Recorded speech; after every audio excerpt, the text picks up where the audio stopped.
এই অনুষ্ঠানে উপস্থিত সকল নাগরিক বৃন্দকে আমার আন্তরিক শুভেচ্ছা ও অভিনন্দন জ্ঞাপন করছি। আজকের এই দিন অত্যন্ত একটা মহত্বপূর্ণ দিন আমাদের ভারতবাসীদের জন্য। আমরা জানি আজকে থেকে ৭৯ বছর আগে এই দেশ ব্রিটিশ সাম্রাজ্যের কাছ থেকে আমরা মুক্তি পেয়েছি এবং আজকের এই দিনে আমি সেই মহান ব্যক্তিদের শ্রদ্ধা নিবেদন করব যারা আমাদের দেশের স্বাধীনতার জন্য নেতৃত্ব দিয়েছেন। জাতির পিতা মহাত্মা গান্ধীজি এবং নেতাজি সুভাষচন্দ্র বসু, ভগৎ সিং, সর্দার প্যাটেল এবং আরো অন্যান্য যারা এই দেশের মুক্তির জন্য যারা নিজেকে আত্মদান করেছেন, আত্মত্যাগ করে সংগ্রাম করেছেন, তাদের আমি শ্রদ্ধা এবং প্রণাম নিবেদন করছি। স্বাধীনতা একটা উপহার নয়, স্বাধীনতা হচ্ছে আমাদের কর্তব্য এবং এই দেশকে শান্তি শৃঙ্খলার মধ্যে গণতন্ত্রে যেন আমরা সবাই সমান অধিকার ভোগ করতে পারি, সমান অধিকার নিয়ে চলতে পারি, সেই দিনটা হচ্ছে স্বাধীনতা দিবস। এবং যে প্রাঙ্গণে দাঁড়িয়ে আমি বক্তৃতা করছি, আমাদের খোয়াই শহরে আমাদের জেলা সদর হেডকোয়ার্টারে দাঁড়িয়ে অনুষ্ঠান করছি।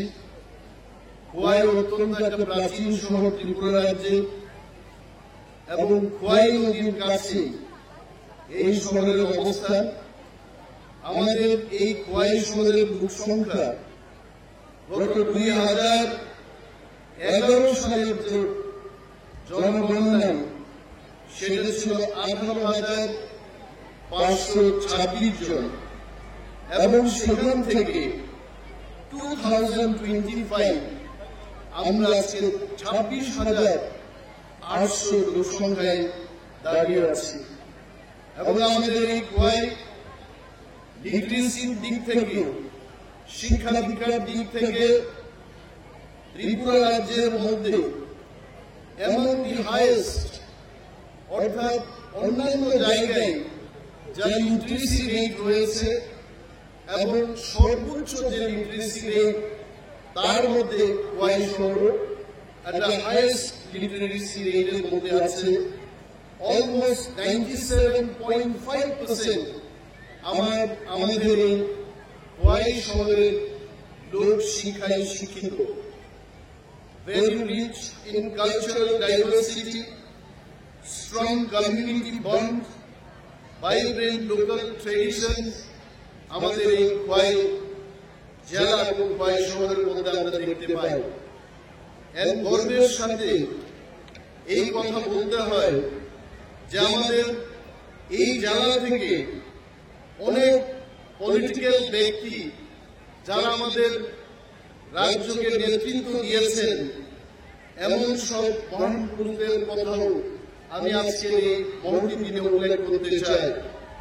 আমাদের ত্রিপুরার মুখ্যমন্ত্রী ছিলেন নৃপেন্দ্র চক্রবর্তী মহোদয়। উনি আমাদের এই জেলা থেকে জয়লাভ করে মুখ্যমন্ত্রী হয়েছেন।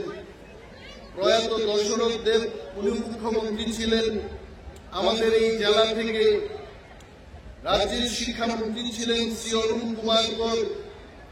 রাজ্যের ট্রাইবাল ওয়েলফেয়ার, এগ্রিকালচার ইত্যাদি দপ্তরের মন্ত্রী ছিলেন শ্রী অরুণ দেববর্মা এবং অনেকে রাজ্যের নেতৃত্ব দিয়েছেন আমাদের এই খোয়াই জেলা থেকে।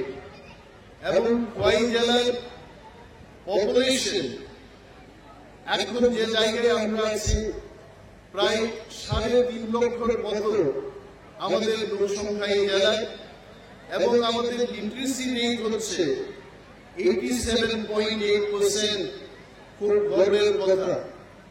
এবং সাহিত্য সংস্কৃতিতে ভরপুর আমাদের এই জেলার প্রতিটি নাগরিকের কাছে আজকের এই মহতি দিনে আমি আবেদন করব, পরিবেশকে আমাদের রক্ষা করতে হবে। জলবায়ু পরিবর্তন হচ্ছে, ক্লাইমেট চেঞ্জের জন্য আমাদের ভূমিকা নিতে হবে, গাছ লাগাতে হবে। নেশামুক্ত ত্রিপুরা রাজ্য গড়ার ক্ষেত্রে আমাদের অগ্রগণী ভূমিকা গ্রহণ করতে হবে। বিজ্ঞান এবং প্রযুক্তিতে সারা বিশ্ব কোথায় এগিয়ে গেছে এবং আমাদের এই রাজ্যের সাথে আমাদের এই জেলাকেও আমাদের এগিয়ে নিয়ে যেতে হবে।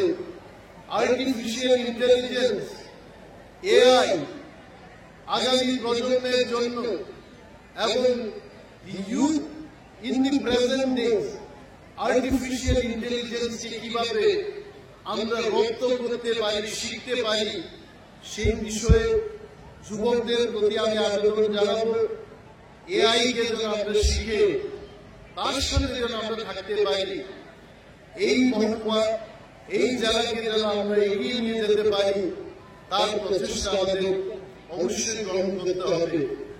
এবং স্বাধীনতা কথার অর্থ হচ্ছে এই স্বাধীনতা সামাজিক স্বাধীনতা, ধর্মের ক্ষেত্রে স্বাধীনতা, রাজনীতির ক্ষেত্রে স্বাধীনতা, বাক স্বাধীনতা, কথা বলার যে অধিকার, জাতপাত, এই সমস্ত বিষয় থেকে অনেক দূরে থেকে সমাজকে সম্পূর্ণভাবে গণতান্ত্রিক করে তোলা, এটা হচ্ছে আমাদের স্বাধীনতার মূল অর্থ। And to ensure every citizen that they should enjoy the fruits of freedom, security, dignity and prosperity, এটা আমাদের দেখিয়ে দিতে হবে। I know for sure the people of Kuwait, they are very conscious and they know what to do at what point of time.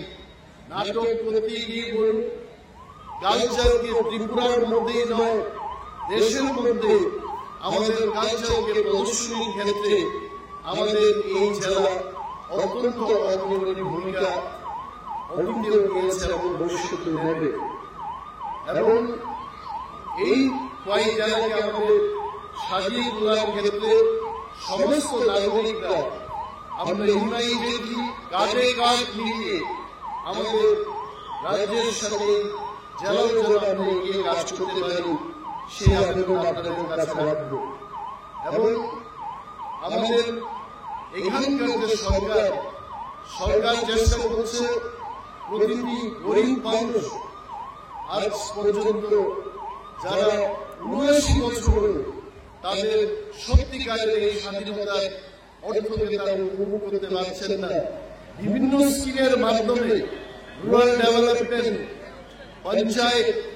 পঞ্চায়েতি রাজ ইনস্টিটিউশনের মাধ্যমে তাদেরকে সশক্তিকরণ করা, তাদের অধিকার তাদের হাতে তুলে দেওয়ার জন্য সমস্ত প্রচেষ্টা আমাদের সরকার করছে। এবং এইটুকু বলতে পারি, এই কয়েক বছরে আমরা যত এগিয়ে গেছি সড়ক, যানবাহন যোগাযোগের ক্ষেত্রে, স্বাস্থ্য পরিষেবার ক্ষেত্রে, উচ্চমানের বিভিন্ন শিক্ষা প্রতিষ্ঠান ত্রিপুরায় আনার উদ্যোগের ক্ষেত্রে যেভাবে আমরা এগিয়ে গেছি, এই ধারাকে আমাদের অব্যাহত রাখতে হবে। এবং বিশেষ কিছু না বলে আজকের এই মহতী অনুষ্ঠান এবং স্বাধীনতা দিবস আবারও আপনাদের সবাইকে অভিনন্দন জানিয়ে, শুভেচ্ছা জানিয়ে আমার আলোচনা এখানে শেষ করছি। জয় হিন্দ।